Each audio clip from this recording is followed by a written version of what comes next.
कर्पूरगौरं करुणावतारं संसारसारं भुजगेन्द्रहारं सदा वसन्तं हृदयारविन्दे भवं भवानी सहितं नमामि।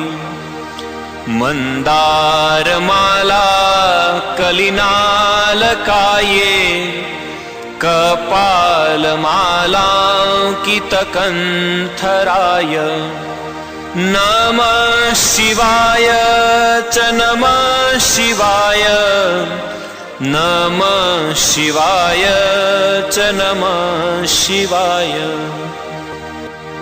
गोरक्षबालं गुरुशिष्यपालं शेषां हिमालयं शशिखण्डं